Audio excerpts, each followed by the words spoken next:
Let me start by saying this very clearly. This is not a random man on the street. This is not a blogger. This is not a comment section voice. This is a pastor, a man who stands on a pulpit, a man who teaches people about God, morality, holiness, and righteousness. So when he speaks, his words matter. They don't float in isolation. They shape how people think, how people judge, and how people treat others. In essence, he carries influence. He's able to influence other people and what they do. So, with that in mind, we are going to be playing a video, and I want you to listen carefully, not emotionally, but attentively and applying logic. Because when someone speaks this freely, this confidently, they are not misspeaking. They are actually revealing something about not just themselves, but their thought process. You knew you would get pregnant, and then what two of you did, it was not rape, and you are now running everywhere. Why didn't you announce other men that are useless, that slept with you, that the ones that impregnated you, and nobody ever heard of it? Because in your name, to you said, if I give birth to a baby for this man or his family, I will become rich. It doesn't happen like that. Most of the time, you must know something. You You don't need to pursue them. They will pursue you. Once you have power, once you have fame, they will pursue you, set trap for you, and tomorrow they will go and look for one way to spoil you. Listen, everybody. Listen. No woman should get pregnant and say because he feels a man. It is very important to stay holy to glorify God. But even if such mistake happen and the woman's purpose and intention is to say, oh, I have hit jackpots, make them suffer. We are going to take our time with this because this is not about outrage.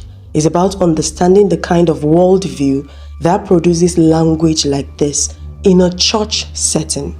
This is not a secular setting. Before anyone rushes to defend or deflect, let's establish something very important. This was not a private conversation, and it certainly was not a slip of tongue. This was not a joke taken out of context. This was a sermon delivered publicly, with confidence and without hesitation. Which means these are ideas he's comfortable expressing to his congregation. We are not adding any meaning to it, and we are not twisting his words. We are listening to them carefully, slowly, and very honestly. Now let's talk about what is actually said. One of the first things that stands out is how quickly guilt is assigned. You knew you would get pregnant. It was not rape. This is not someone playing dilly-dally. This is someone that has come to a conclusion. Notice what's missing here. No questions, no investigation, no allowance for coercion, manipulation, pressure, or power imbalance. The woman's intention is assumed. Her experience is dismissed. Her voice is removed entirely, and the entire blame is placed on her.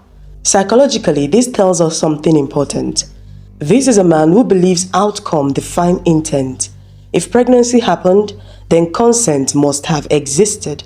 If harm occurred, then responsibility must belong to the victim. That is not discernment. That is bias dressed as certainty. A pastor who decides guilt before hearing truth is not protecting holiness. He's protecting a narrative. Now let's talk about how women are spoken about in this message. He says, why didn't you announce the other men, the useless ones that slept with you? Listen to the content embedded in language. Women are portrayed as promiscuous, deceptive, strategic, and opportunistic. Meanwhile, the men involved are anonymous, irrelevant, unnamed, and completely unexamined. Here, responsibility is not distributed, it is targeted and placed solely on the woman. And that matters because how a leader talks about people reveals how he sees them. Notice something else that is subtle but important. The woman's alleged moral failure is dissected in detail. The man's role is brushed aside. That imbalance is not accidental. It reflects a hierarchy, one where women carry shame and men carry distance. They are not even mentioned. Something. You don't need to pursue them. They will pursue you. Once you have power, once you have fame, they will pursue you. Set trap for you. This is where the video stops being abstract and becomes deeply revealing. Once you have power, once you have fame, they will pursue you. They use sex to trap you. This is not a theoretical language. This is not a cautionary language. This is familiarity. He speaks as someone who sees sexual access as an expected consequences of power, not as temptation to resist, but as a natural occurrence that comes with position, influence, and power.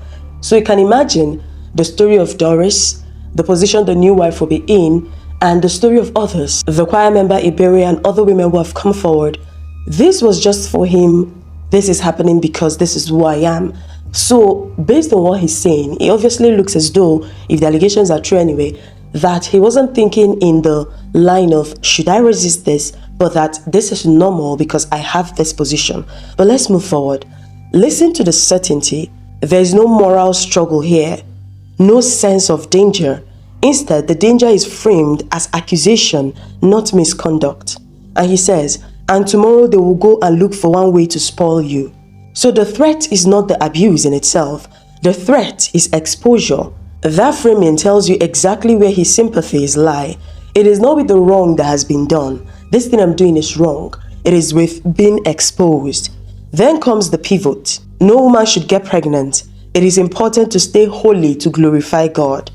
On the surface, this sounds righteous, but holiness in the context of this message flows only in one direction. Women are commanded to restraint.